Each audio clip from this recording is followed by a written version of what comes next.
Shalom, queridos. Bendito seja o nome do nosso Deus. Hoje nós estamos com Jeremias capítulo 42. Nesse capítulo 42, os líderes do exército de Judá vieram a Jeremias pedir que ele consultasse ao Senhor e também orasse. Na conversa, eles dizem a Jeremias que estão dispostos a fazer tudo quanto o Senhor lhe disser. Jeremias faz conforme eles pediram e o Senhor respondeu. Contudo, a direção dada não foi a que eles esperavam e gostariam. Que resultado? Eles desobedeceram a palavra de Deus, embora tivesse dito que não fariam. Nossa intimidade com Deus exige que sejamos verdadeiros e capazes de manter nossas palavras diante dele. Não podemos cometer o erro de prometer ao Senhor e não cumprir. Imagine você relacionar-se com alguém mentiroso, amar alguém que não inspira confiança. Essa era a atitude desses líderes com o Senhor Deus, ou seja, grande parte da destruição de Judá e Jerusalém passa por uma liderança que não nutre um relacionamento sincero com Deus. Difícil, né? Relacionamento mentiroso é muito difícil, pois é desse jeito que o povo de Israel fazia com Deus e não é diferente com a igreja. Nós também temos um relacionamento mentiroso, ainda bem que Deus está mudando a nossa história. Muito triste uma situação dessa, principalmente a igreja que já teve o cumprimento da promessa de Gênesis 3,15.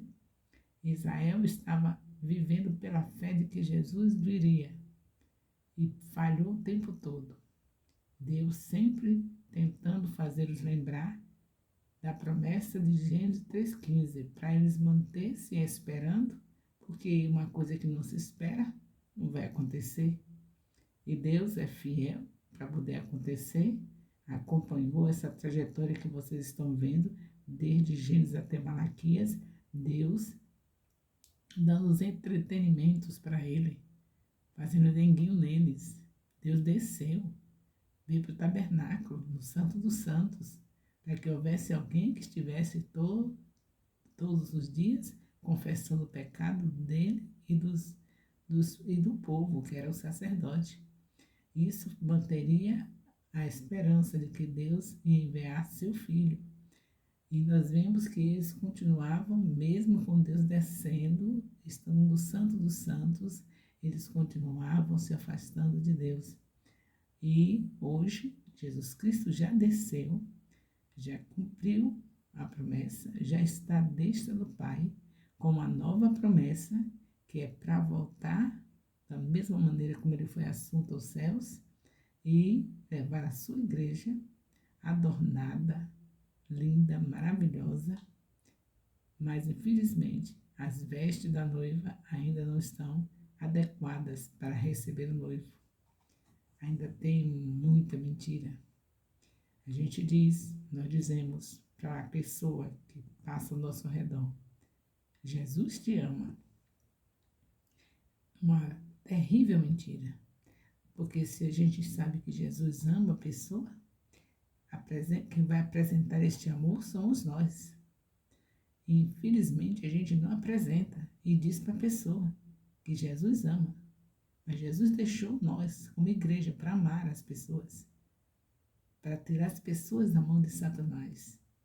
E vocês estão vendo, está evidente que nós não estávamos falando a verdade, dizendo às pessoas: Jesus te ama, E as pessoas olhando para nós e dizendo, onde está Jesus?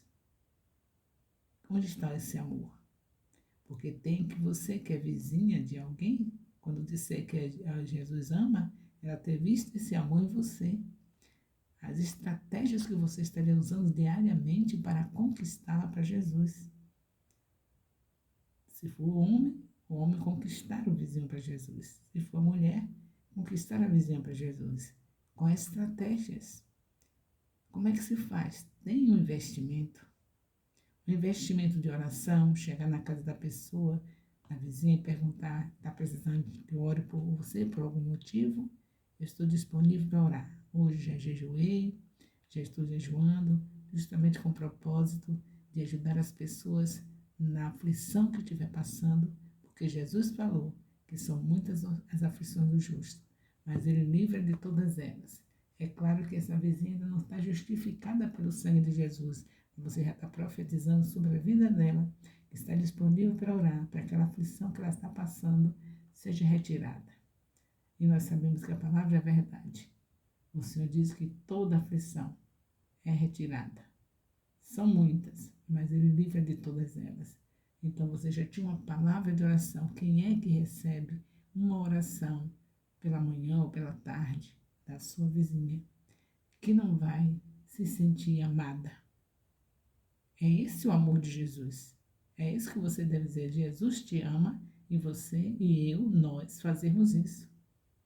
Aí, com esse processo de demonstração de amor, é que elas vão acreditar, ou eles, vizinhos e vizinhas, vão acreditar que realmente nós amamos a Jesus. E que elas são amadas por Jesus. E aí, olha aí uma mentira que nós tínhamos, eu espero que já tenha passado, em nome de Jesus, isso já é passado. Nós estamos vivendo uma reforma. O reformador Jesus Cristo, que dividiu a história em duas, o antes e depois de Cristo, também está aqui no nosso ministério, o MAFFJ, está aqui dizendo, fazendo uma divisão. O antes de nós estávamos, antes do nosso discipulado, com a Bíblia, e o depois do nosso discipulado com a Bíblia. É um novo tempo, é uma nova história, é famílias transformadas, filhos crescendo no temor de Deus, porque os pais resolveram discipular os seus filhos. Os pais estão estudando a Bíblia, estão vendo o que Deus deixou escrito e por isso sabem que a prioridade é discipular sua casa, discipular sua vizinhança, discipular as pessoas do trabalho, dos seus amigos, colegas, ganhando, consolidando, discipulando e enviando. É um processo.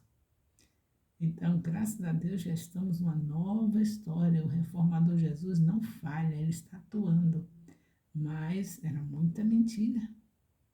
A outra mentira, a casa de meu pai é chamada casa de oração. Jesus falou, Mateus 21, 13. Quem que orava? Quem? Se nem sequer nos cultos nós chegávamos a tempo cedo para orar.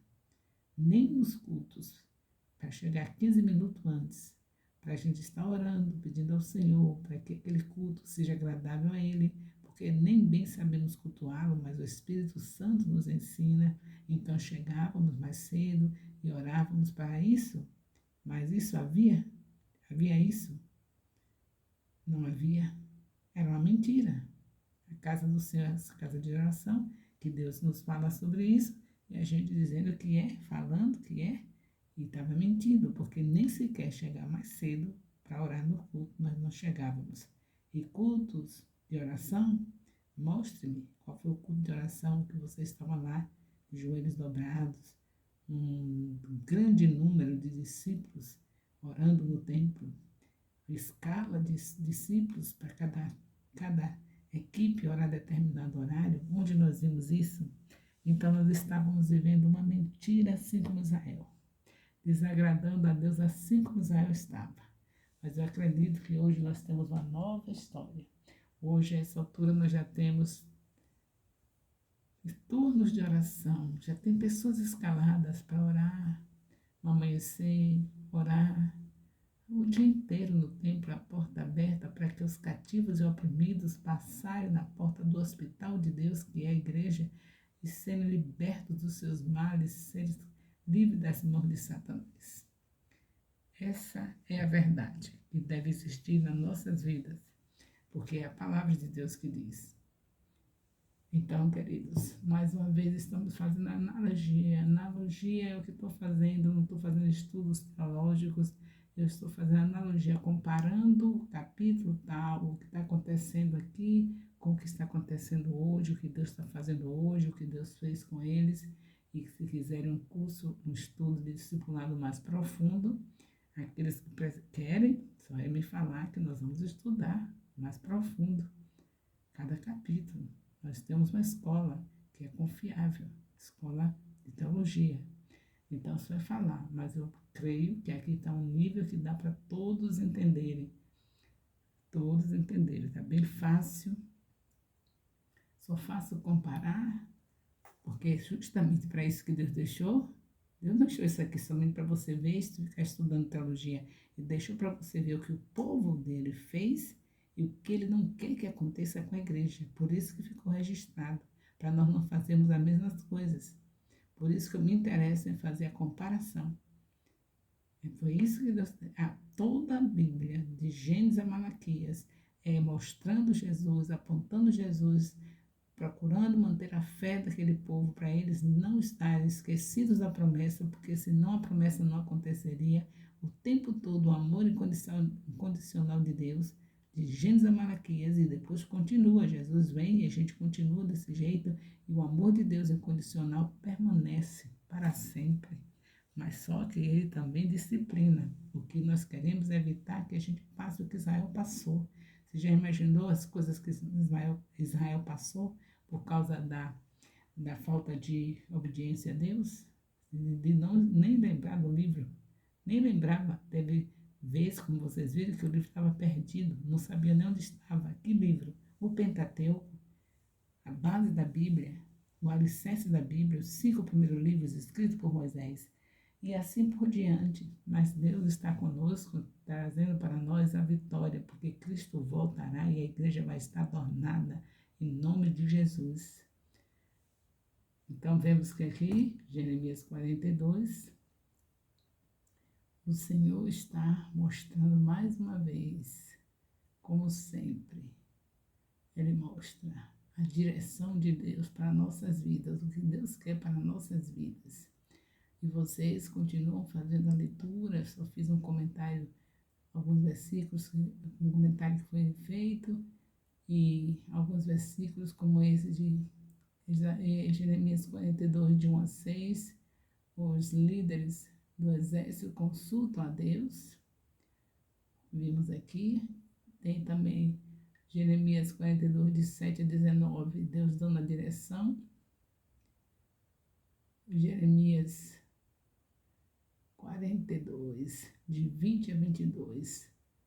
Eles desobedecem, como sempre, Deus procurando por eles, querendo que eles se arrependam e eles estejam confessando os pecados e o povo se afastando e Deus tem que disciplinar.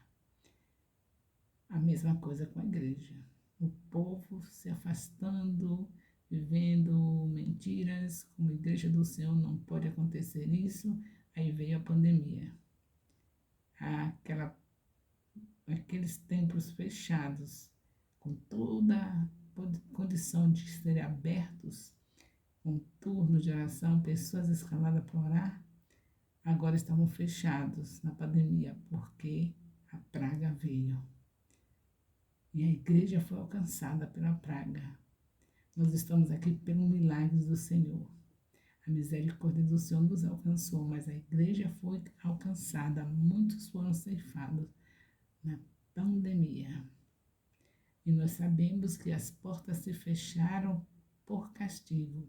E antes estão fechadas por relaxamento da igreja, que nunca se ligou em cultos de oração. E agora, quando a gente volta, olha para nós, um olhando para o outro e vendo, somos um milagre. Somos um milagre. O Senhor nos alcançou, o Senhor nos poupou. Somos um milagre. Para que nós somos um milagre? O que é que Deus fez conosco? Por que Ele nos deixou aqui? porque Ele nos permitiu continuarmos vivos depois daquela catástrofe. Você vê pessoas morrendo uma após outra, sofrimento em todas as famílias. E a gente, somos um milagre. Para quê? Deus por acaso faz alguma coisa em vão? Para o conserto, queridos. Para mudarmos a história, queridos. Para vivermos a igreja adornada, vida de oração, jejum e oração, porque o que não falta é casta de demônios e nós precisamos libertar as pessoas. Falar em jejum, nem pensar. Os banquetes estão aí e após o culto nós voltamos já pensando no que vamos comer de banquete antes de dormir, quando poderíamos chegar e estar se alimentando ainda da palavra, comentando a palavra, comendo a fruta e dormindo leve para logo na madrugada estar buscando ao Senhor. É muita coisa que Deus, no seu amor incondicional, suporta. Agora vamos ver se a gente consegue lembrar que nós somos um milagre de Deus e que nós ficamos aqui para estarmos vendo as verdades de Deus na nossa vida. A verdade de Deus é essa, que o meu povo que se chama pelo meu nome se humilhe, se arrependa dos seus maus caminhos, que busque a face dele, porque ele quer sarar a terra. Então, em nome de Jesus, possamos estar cada dia lendo nossos capítulos dentro de casa, capítulos da Bíblia. Não espere somente de 7 em 7 dias. Você pode pegar 3 capítulos por dia, um pela manhã no lugar secreto, outro no meio-dia enquanto descansa o almoço e outro à noite reunido com a família fazendo culto doméstico. É isso que Deus requer de nós. Espero que nós possamos entender que nós ficamos como um milagre do Senhor depois de tudo que vimos o mundo sofrer. E agora estejamos arrependidos e procurando ter amor à palavra. Amor à palavra não é somente a leitura, é a obediência ao que a palavra diz. O amor de Deus, nosso Pai, a graça salvadora do nosso Senhor Jesus Cristo, a comunhão do Espírito Santo, seja com todos os discípulos e discipuladores do Ministério Apostólico Internacional, Filho de Jerusalém, desde agora e para sempre. Amém.